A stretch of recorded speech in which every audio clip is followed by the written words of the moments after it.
Hello தோழர்களே, எல்லாருக்கும் வணக்கம். இது வந்து என்னுடைய ரீசெண்ட் பர்ச்சேஸு ஃப்ளிப்கார்ட்டில் வாங்கினது. ஸோ இஎம்ஐ போட்டு தான் வாங்கியிருக்கேன் டிஷ்வாஷர். ஸோ இதோட விலை வந்து ஒன்றுன்னா அதுக்கு 1.5 மடங்குக்கும் மேலே வந்து இதோட செட்டப்கே ஆச்சு. ஏன்னா எங்கள் வீட்டுக்கிட்ட தண்ணி வந்து சரியில்லை, ஸோ உப்பு தண்ணி, அதனால் அப்படி பண்ண வேண்டியதாக போச்சு. இப்போ வந்து பார்த்திங்கன்னா இதில் 1.5 ஹவர்ஸில் ஒரு மோடு இருக்குது, P4 மோடு. அந்த மோடில் தான் நான் இப்போ ஆன் பண்ணிவிட்டு போயிருந்தேன். ஸோ நான் என்னுடைய கிளாஸஸ்லாம் முடிச்சுட்டு நான் கீழே இறங்கி வந்து பார்த்தா இது வந்து எண்டுன்னு இருக்குது. இது வந்து பார்த்திங்கன்னா இப்போ ஆஃப் பண்ணிடலாம்.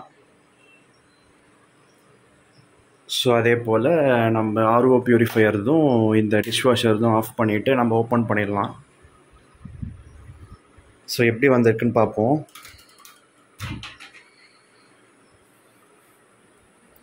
ஸோ இது திறந்த உடனே பார்த்திங்கன்னா நல்லா அனல் காற்று வீசும். இது நல்லா வந்து வெப்பமாக உள்ளே இருந்து உஷ்ணமாக வெளியில் வரும்.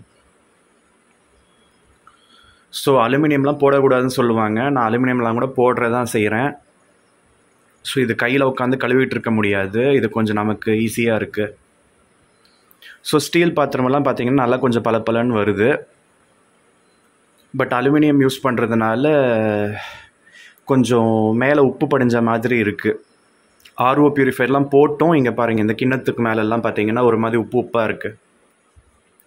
அது எதனால் அப்படின்னு தெரியல. ஏதாவது சால்ட் செட்டிங்ஸ் மாற்றணுமா என்னன்னு தெரியல. நான் மாற்றி பார்த்துட்டேன் ஆல்ரெடி. ஸோ இது வந்து 13 பிளேஸ் செட்டிங்ஸ்ன்னு சொல்லுவாங்க. ஸோ கீழே ஒரு ரேக்கு, மேலே ஒரு ரேக்கு இருக்குது இல்லையா. ஸோ கீழே பாருங்கள் இட்லி பாத்திரம், அதுக்கப்புறம் பெரிய பெரிய தட்டுங்க. இது நம்ம கண்ட்ரி நம்ம பாத்திரத்துக்கெலாம் செட் ஆகாதுங்க. நான் யூஸ் பண்ணுறதுலாம் பெரிய பெரிய பாத்திரமாக இருக்குது. ஃபாரின் கண்ட்ரி, ஃபாரினில் இருக்க பாத்திரங்களுக்கு தான் உதவும். கிளாஸ் மெட்டீரியலுக்கு, செராமிக்கு, அதுக்கு தான் உதவும். இதெல்லாம் பாருங்கள், இங்கே மேலெல்லாம் வந்து நமக்கு வெள்ளை வெள்ளையாக இருக்குது. அது எதனாலன்னு தான் தெரியல. ஒருவேளை அது ஆல்ரெடி நம்ம நார்மல் வாஷ் பண்ணி அந்த உப்பு படிஞ்சிருக்கும் போல். இப்போ டிஷ்வாஷரில் போட்டு கழுவுறப்ப அது தெரியுது வெளியில் நல்லா. பட் நமக்கு இதெல்லாம் பார்த்திங்கன்னா நல்லா ஆயிலெல்லாம் கூட, இது பாருங்கள், இது ஆயிலே சுத்தமாக இருக்காது, நல்லா வந்து கழுவி கொடுத்துடும்.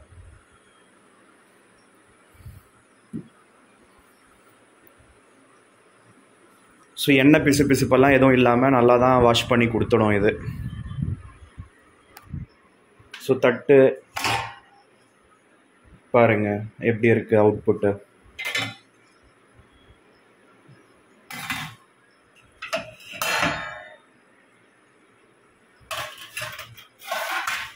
ஸோ இதுக்கு மேலே துணி போட்டு வச்சு நான் அது மேலே எடுத்து வைக்கிறதுக்கு ஈஸியாக இருக்கும்னு சொல்லி நான் எடுத்து வச்சுக்கிட்டு இருக்கேன். ஸோ உள்ளுக்குள்ளெல்லாம் பளபளன்னு இருக்குது. ஸோ அலுமினியம் தான். இட்லி குக்கரோட மூடியும் போட்டிருந்தேன். நல்லா சுட சுட இருக்குது.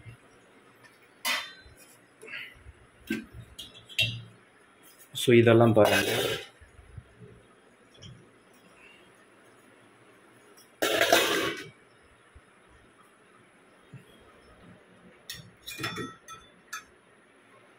ஸோ கரண்டி எல்லாம் பார்த்தீங்கன்னா பளபளன்னு வந்திருக்குல்ல.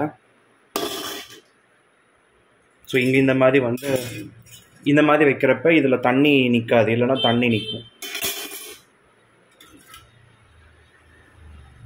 ஸோ இதெல்லாம் பார்த்தீங்கன்னா ஃபுல்லாக எண்ணெய் பிசுப்பாக இருந்தது. இப்போ பரவாயில்ல.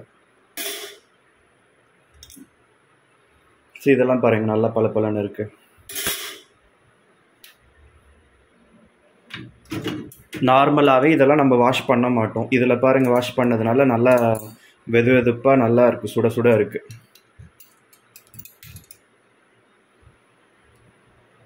அந்த மாதிரி இன்னொன்று இருக்குது. பட் இதில் துரு பிடிச்சதெல்லாம் போடாதீங்கன்னு சொன்னாங்க. நான் இதில் போட்டுட்டு தான் இருக்கேன். இதெல்லாம் எண்ணெய் பிசுப்பு நல்லா வந்து எடுக்குது.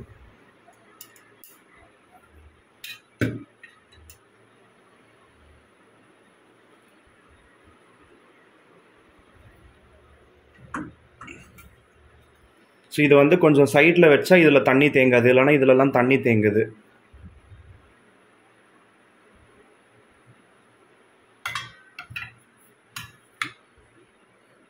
இப்போ இதை எடுத்தால் அதில் தண்ணி இருக்கும் கீழே, அதனால் எடுக்கிறேன். ஸோ இது பொட்டேட்டோ மேஷரு நல்லா தான் கழுவி கொடுத்துருக்கு.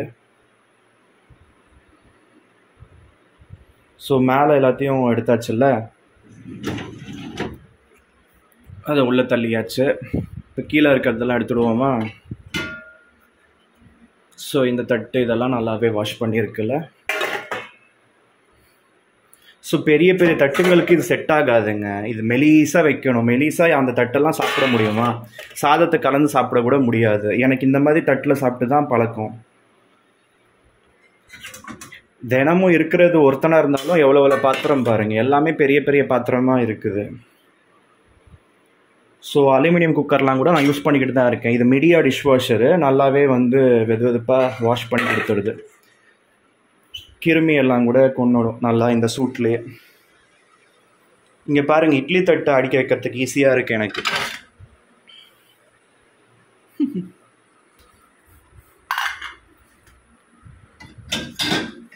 எதுக்கு வாட்டமாக இருக்குதோ இதுக்கு வாட்டமாக இருக்குது. ஸோ இட்லி தட்டு நல்லா வாஷ் பண்ணி கொடுத்துடுது. இங்கே பாருங்கள், வெளியில் உள்ள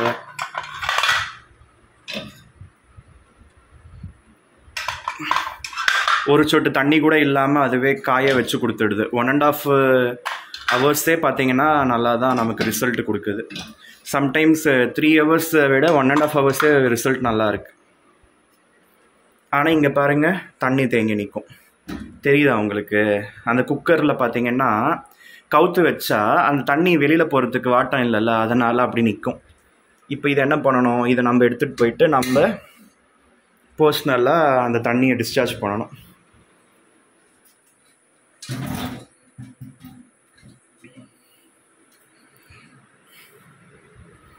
ஸோ இது பாருங்கள், உள்ளெல்லாம் கூட. ஸோ நான் அலுமினியம் எல்லாம் கூட நான் யூஸ் பண்ணிக்கிட்டு தான் இருக்கேன். உங்களுக்கு கலர் மாறாத வரையும் பிரச்சனை இல்லை. கலர் மாறுச்சுன்னா யூஸ் பண்ணாதீங்க. ஸோ எப்படி இருக்குது என்னுடைய அந்த மீடியா டிஷ்வாஷர்? இப்போ இந்த ரேக்ஸ் வந்து பார்த்தீங்கன்னா உள்ளே தள்ளிடலாம் இப்படி. ஸோ இதை உள்ளே தள்ளிட்டு இங்கே டிட்டர்ஜென்ட் போடணும். டிட்டர்ஜென்ட் அது தேவைக்கேற்ப எடுத்துக்கும். ஸோ இங்கே ரின்ஸ் சைடு. ஸோ இது வந்து ரின்ஸ் சைடு, இது டிட்டர்ஜென்ட்டு. அதுவே பார்த்தீங்கன்னா கொஞ்சம் பிராண்டடாக வந்து வாங்கிக்கலாம். கீழே வந்து பார்த்தீங்கன்னா இந்த இடத்துல ஒரு இது இருக்கும், அந்த சால்ட்டு வந்து போடணும். இப்போ ஹார்ட்னஸ் வந்து கம்மியாக தான் இருக்குது எனக்கு. சால்ட்டு வந்து செட்டிங் நான் ஹெச் வச்சுருக்கேன்.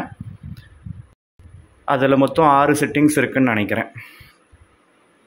ஸோ இதில் வந்து தண்ணியெல்லாம் விழுந்தால் பிரச்சனை இல்லைங்க. இது அது வந்து உள்ளே வடிஞ்சிடும். ஸோ நான் இன்றைக்கி வச்சது வந்து P4 மோடு 90 மினிட்ஸு. இது வந்து பார்த்தீங்கன்னா 30 கிராம் டிட்டர்ஜென்ட் போடணும், ரின்ஸ் சைடும் போடணும், 65 டிகிரியில் வாஷ் பண்ணணும். ஸோ இந்த மாதிரி அதோட எல்லாமே பார்த்தீங்கன்னா இதில் போட்டிருக்காங்க. ஃபினிஷ் வந்து யூஸ் பண்ண சொல்லி போட்டுறாங்க பாருங்க. நான் இப்போ யூஸ் பண்ணுறது வந்து IFB தான். ஸோ என்னுடைய பாத்திரம்லாம் எப்படி இந்த டிஷ்வாஷர் வேலைக்கு கொடுத்துருக்குன்னு சொல்லுங்கள். 90 மினிட்ஸே வந்து சாட்டிஸ்ஃபேக்டரியாக இருக்குங்க.